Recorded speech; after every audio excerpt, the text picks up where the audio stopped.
Olá, turma, tudo bem? Bora lá para nossa leitura, mais um dia, né, que a gente vai caminhar aqui com a palavra.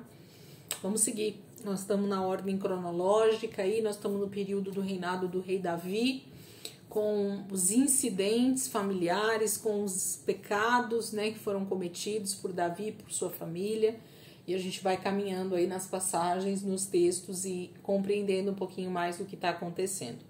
Hoje a gente vai ler 2 Samuel 16, 17 e 18. 2 Samuel 16, 17 e 18.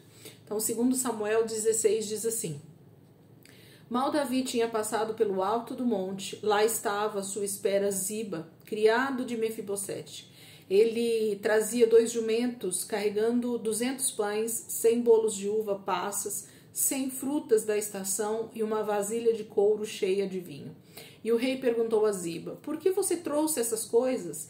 E Ziba respondeu: Os jumentos servirão de montaria para a família do rei, os pães e as frutas são para os homens comerem, e o vinho servirá para reanimar os que ficarem exaustos no deserto. Onde está Mefibosete, neto de seu senhor? Perguntou o rei. E respondeu-lhe Ziba: Ele ficou em Jerusalém, pois acredita que os israelitas lhe restituirão o reino de seu avô. Então o rei disse a Ziba: Tudo o que pertencia a Mefibosete agora é seu. Humildemente me prostro, disse Ziba, que o rei meu senhor agrade-se de mim. Chegando o rei Davi a Baurim, um homem do clã da família de Saul, chamado Simei, filho de Gerá, saiu da cidade proferindo maldições contra ele. Ele atirava pedras em Davi e em todos os conselheiros do rei, embora todo o exército e a guarda da elite estivessem à direita e à esquerda de Davi. Enquanto amaldiçoava, Simei dizia: Saia daqui, assassino, bandido. O Senhor retribuiu a você todo o sangue derramado na família de Saul, em cujo lugar você reinou. O Senhor entregou o reino nas mãos de seu filho Absalão. Você está arruinado porque é um assassino. Então Absai, filho de Zeruia, disse ao rei: Por que esse cão morto amaldiçoou o rei, meu senhor? Permita que eu lhe corte a cabeça. Mas o rei disse: Que é que você tem com isso, filhos de Zeruia? Ele amaldiçoa porque o Senhor lhe disse que amaldiçoasse Davi. Portanto, quem poderá questioná-lo? E disse então Davi a Absai e a todos os seus conselheiros: Até meu filho, sangue do meu sangue, procura matar-me, quanto mais este benjamita. Deixe-no em paz, que amaldiçoe, pois foi o Senhor quem mandou fazer isso. Talvez o Senhor considere a minha aflição e me retribua com o bem a maldição que hoje recebo. Assim Davi e os seus soldados prosseguiram pela estrada, enquanto Simei ia pela encosta do monte, no lado oposto, amaldiçoando e jogando pedras e terra. O rei e todo o povo que estava com ele chegaram exaustos ao seu destino e lá descansaram. Enquanto isso, Absalão e todos os homens de Israel entraram em Jerusalém e Aitofel estava com eles. Então Usai, o arquita, amigo de Davi, aproximou-se de Absalão e exclamou: Viva o rei! Viva o rei! Mas Absalão disse a Usai: É essa a lealdade que você tem para com seu amigo? Por que você não foi com ele? E respondeu Usai: Não, sou do escolhido do Senhor, deste povo e de todos os israelitas, e com ele permanecerei. Além disso, a quem devo servir? Não deveria eu servir ao filho? Assim como servi a teu pai, também te servirei. Então Absalão disse a Aitofel: Dê-nos o seu conselho, o que devemos fazer? E Aitofel respondeu: Aconselho que tenhas relações com as concubinas de teu pai, que ele deixou para tomar conta do palácio. Então todo Israel ficará sabendo que te tornaste repugnante para teu pai, e todos os que estão contigo se encherão de coragem. E assim armaram uma tenda no terraço do palácio para Absalão, e ele teve relações com as concubinas de seu pai, à vista de todo Israel. Naquela época, tanto Davi como Absalão consideravam os conselhos de Aitofel como se fosse a palavra do próprio Deus. Capítulo 16, então, fala desse momento da saída, né, de Davi ali de Jerusalém, da maneira como ele é recebido pelo servo, né, de Mefibosete, que era Ziba, que ele mesmo tinha designado para cuidar tanto de Mefibosete quanto dos bens. E nesse momento Davi entrega os bens de Mefibosete para Ziba como recompensa, né, pelo seu trabalho até aquele momento. Em seguida a gente tem essa situação bem triste de Simei, um homem da tribo do clã, né, da família de Saul, amaldiçoando Davi pelo meio do caminho, ele já humilhado por estar fugindo, mas esse homem começa a amaldiçoá-lo, chamando ele de assassino, como se fosse Davi, que tivesse realmente assassinado, matado, né, toda a família de Saul, sendo que tudo isso aconteceu por conta do próprio pecado de Saul e por conta das guerras, né. Davi não tinha culpa alguma pela morte de Saul e da sua família.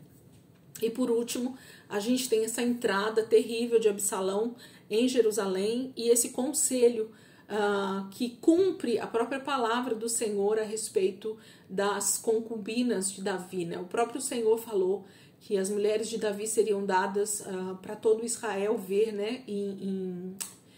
Como mulheres, elas se deitariam com os homens à vista de todo Israel. Foi o Senhor quem disse isso, porque Davi havia se deitado com Batseba. Então essa foi uma das partes, né, da profecia que o Senhor liberou sobre Davi, de que as suas mulheres também seriam tomadas na frente de todo Israel, não mais as escondidas. Então há o cumprimento de uma palavra aqui do próprio Senhor, através desse conselho de Aitofel para Absalão. Capítulo 17. Aitofel disse a Absalão: permita-me escolher 12.000 homens e partirei esta noite em perseguição a Davi. Eu o atacarei enquanto está exausto e fraco, vou causar-lhe pânico e seu exército fugirá. Depois matarei somente o rei e trarei todo o exército de volta a ti. É somente um homem que procuras matar. Assim todo o exército ficará em paz. Esse plano pareceu bom a Absalão e a todas as autoridades de Israel. Entretanto, Absalão disse: chamem também o Sai, o arquita, para que ouçamos a opinião dele. Quando o Sai entrou, Absalão lhe disse: Aitofel deu-nos o conselho dele. Devemos fazer o que ele diz ou você tem outra opinião? O Sai respondeu: o conselho que Aitofel deu desta vez não é bom. Sabes que o teu pai e os homens que estão com ele são guerreiros e estão furiosos como uma ursa selvagem da qual roubaram os filhotes. Além disso, teu pai é um soldado experiente e não passará a noite com o exército. Ele agora já deve estar escondido numa caverna ou em algum outro lugar. Se alguns dos teus soldados forem mortos no primeiro ataque, quem souber disso dirá: houve matança no meio do exército de Absalão. Então, até o mais bravo soldado, corajoso como leão, ficará morrendo de medo, pois todo Israel sabe que teu pai é um guerreiro valente e que seus soldados são corajosos. Por isso dou o seguinte conselho: que se reúnam a ti todos os homens de Israel, desde Dan até Berseba, tantos como a areia da praia, e que tu mesmo os conduzas na batalha. Então os atacaremos onde quer que ele se encontre e cairemos sobre ele como o orvalho cai sobre a terra. Ele e todos os seus homens não escaparão. Se ele se refugiar em alguma cidade, todo Israel levará cordas para lá e arrastaremos aquela cidade para o vale, até que não reste ali nem sequer uma pedra, uma pequena pedra. Absalão e todos os homens de Israel consideraram o conselho de Usai, o arquita, melhor do que o de Aitofel, pois o Senhor tinha decidido frustrar o eficiente conselho de Aitofel a fim de trazer ruína sobre Absalão. Usai contou aos sacerdotes Zadok e Abiatar o conselho que Aitofel dera a Absalão e às autoridades de Israel, e o que ele mesmo lhe tinha aconselhado em seguida. Então pediu para enviar imediatamente esta mensagem a Davi: não passe a noite nos pontos de travessia do Jordão, no deserto, mas atravesse logo o rio, senão o rei e todo o seu exército serão exterminados. Jonatas e Aimaas estavam em Rogel, e uma serva os informava regularmente, pois não podiam arriscar-se a serem vistos na cidade. Eles, por sua vez, iam relatar ao rei Davi o que tinham ouvido. Mas um jovem os viu e avisou Absalão. Então eles partiram rapidamente e foram para a casa de um habitante de Baurim, que tinha um poço no quintal. Eles desceram ao poço e a dona da casa colocou a tampa no poço. Para disfarçar, espalhou grãos de cereal por cima. Os soldados de Absalão chegaram à casa da mulher e lhe perguntaram: onde estão Aimaas e Jonatas? E a mulher respondeu: eles atravessaram as águas. Os homens os procuraram sem sucesso e voltaram a Jerusalém. Tendo eles ido embora, os dois saíram do poço e foram informar o rei Davi. Falaram-lhe do conselho de Aitofel, dera contra ele, e lhe disseram que atravessasse imediatamente o Jordão. Então Davi e todo o seu exército saíram, e quando o sol nasceu, todos tinham atravessado o Jordão. Vendo Aitofel que o seu conselho não havia sido aceito, selou seu jumento e foi para casa, para a sua cidade natal. Pôs seus negócios em ordem e depois se enforcou. Ele foi sepultado no túmulo de seu pai. Davi já tinha chegado a Manaim quando Absalão atravessou o Jordão com todos os homens de Israel. Absalão havia nomeado Amassa comandante do exército em lugar de Joabe. Amassa era filho de Jéter, um israelita que havia possuído Abigail, filha de Naás e irmã de Zeruia, mãe de Joabe. Absalão e os israelitas acamparam em Gileade. Quando Davi chegou a Manaim, Sobi, filho de Naás, de Rabá, dos Amonitas, Maquir, filho de Amiel, de Lodebar, e o gileadita Barzilai, de Rogelim, trouxeram a Davi e ao seu exército camas, bacias e utensílios de cerâmica, e também trigo, cevada, farinha, grãos torrados, feijão e lentilha, mel e coalhada, ovelhas e queijo de leite de vaca, pois sabiam que o exército estava cansado, com fome e com sede no deserto. Capítulo 17 fala dessa maneira como Aitofel, dá outro conselho, e como o jovem ou o homem, né, de confiança ali de Davi, o Sai, o Arquita, ele então dá um conselho que sobrepõe, né, no sentido de poder para Absalão. Ele se vê mais poderoso no conselho de Usai do que no conselho de Aitofel. E o que me chama muita atenção é o final do capítulo 17, onde Aitofel vai e se enforca.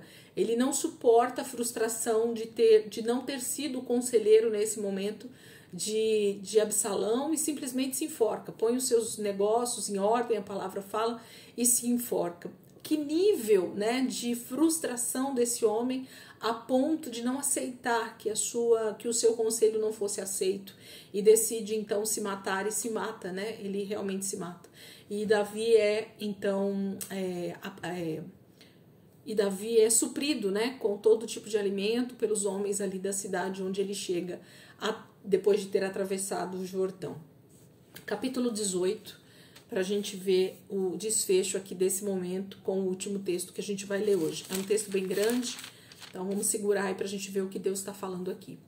Davi passou em revista o exército e nomeou comandantes de batalhões de 1.000 e de 100. Depois dividiu o exército em 3 companhias, uma sob o comando de Joabe, outra sob o comando de Absai, irmão de Joabe, filho de Zeruia, e outra sob o comando de Itai, o Giteu. Disse então o rei ao exército: eu também marcharei com vocês. Mas os homens disseram: não faça isso. Se tivermos que fugir, eles não se preocuparão conosco, e mesmo que metade de nós morra em batalha, eles não se importarão. Tu, porém, vales por 10.000 de nós. Melhor será que fiques na cidade e dali nos des apoio. O rei respondeu: farei o que acharem melhor. E o rei ficou junto à porta enquanto os soldados marchavam, saindo em unidade de 100 e de 1.000. O rei ordenou a Joabe, a Absai e a Itai: por amor a mim, tratem bem o jovem Absalão. E todo o exército ouviu quando o rei deu essa ordem sobre Absalão a cada um dos comandantes. O exército saiu a campo para enfrentar Israel, e a batalha aconteceu na floresta de Efraim, onde o exército de Israel foi derrotado pelos soldados de Davi. Houve grande matança naquele dia, elevando-se o número de mortos a 20.000. A batalha espalhou-se por toda a região, e naquele dia a floresta matou mais que a espada. Durante a batalha, Absalão, montado em sua mula, encontrou-se com os soldados de Davi. Passando a mula debaixo dos galhos de uma grande árvore, Absalão ficou preso nos galhos pela cabeça. Ficou pendurado entre o céu e a terra, e a mula prosseguiu.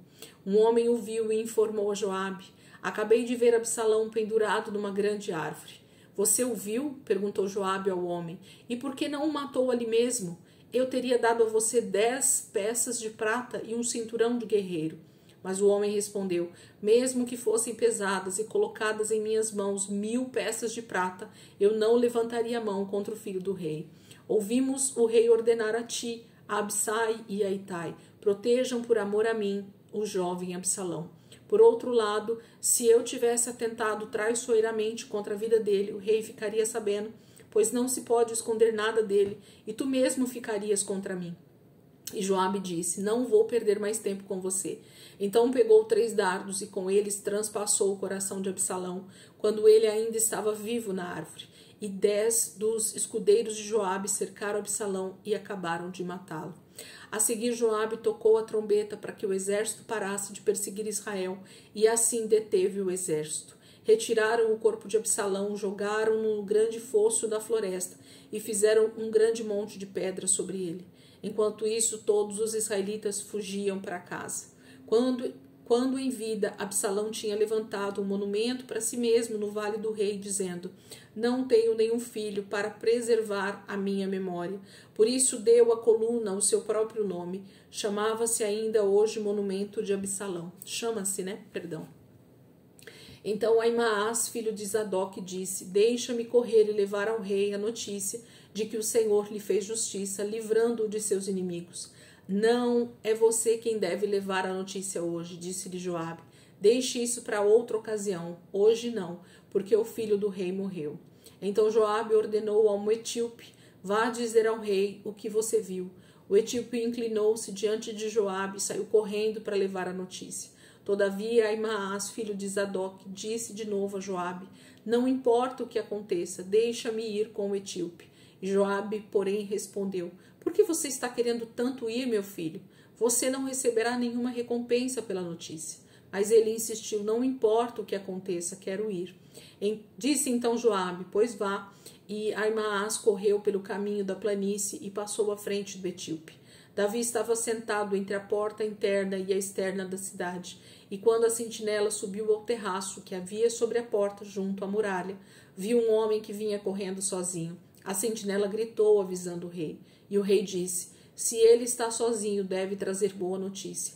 E o homem aproximou-se. Então a sentinela viu outro homem que vinha correndo e gritou ao porteiro: vem outro homem correndo sozinho. Esse também deve estar trazendo boa notícia, exclamou o rei.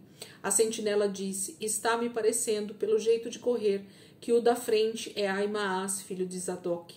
É um bom homem, disse o rei, ele traz boas notícias. Então Aimaas aproximou-se do rei, o saudou, prostrou-se com o rosto em terra diante do rei e disse: bendito seja o Senhor, o teu Deus. Ele entregou os homens que se rebelaram contra o rei, meu senhor. E o rei perguntou: o jovem Absalão está bem? E Aimaas respondeu: vi que houve grande confusão quando Joabe, o servo do rei, ia enviar teu servo, mas não sei o que aconteceu. O rei disse: fique ali ao lado, esperando. E Aimaas ficou esperando. Então o etíope chegou e disse: ó rei, meu senhor, ouve a boa notícia. Hoje o Senhor te livrou de todos os que se levantaram contra ti. O rei perguntou ao etíope: o jovem Absalão está bem? E o etíope respondeu: que os inimigos do rei, meu senhor, e todos os que se levantam para te fazer mal, acabem como aquele jovem. Então o rei, abalado, subiu ao quarto que ficava por cima da porta e chorou. Foi subindo e clamando: ah, meu filho Absalão, meu filho Absalão, quem me dera ter morrido em seu lugar. Ah, Absalão, meu filho, meu filho. Capítulo 18 fala, né, dessa tragédia que acontece então aqui com a morte de Absalão.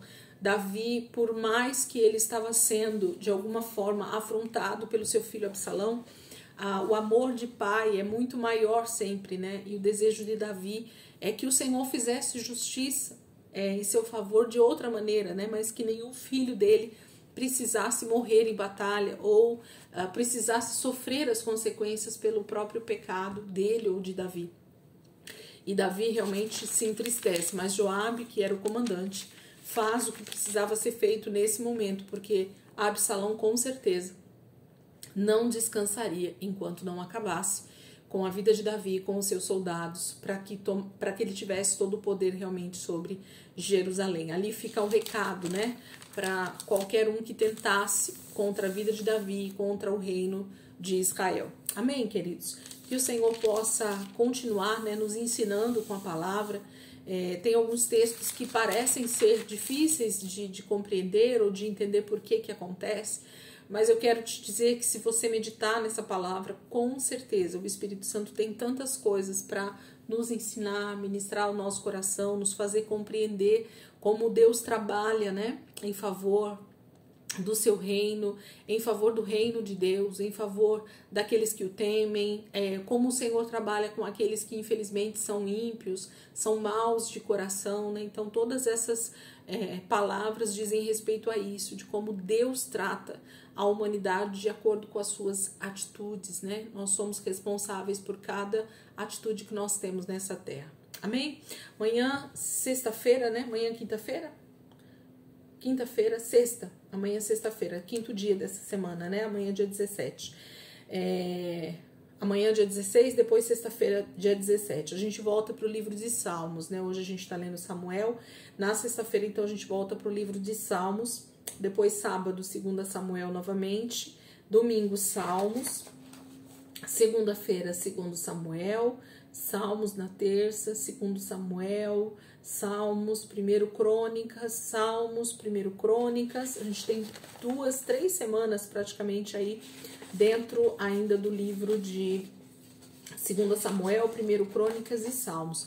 Nós estamos aí caminhando, né, dentro desse processo do reinado do rei Davi e do que vem acontecendo dentro desse reinado e caminha nessas próximas 2 semanas para a morte de Davi e o início, né, do reinado de Salomão. A gente então vai caminhar dentro dessas leituras aí durante essas próximas 2 semanas. Amém? Deus abençoe, ótimo dia aí para vocês e amanhã, se Deus quiser, a gente está aqui de volta para continuar a nossa leitura em nome de Jesus.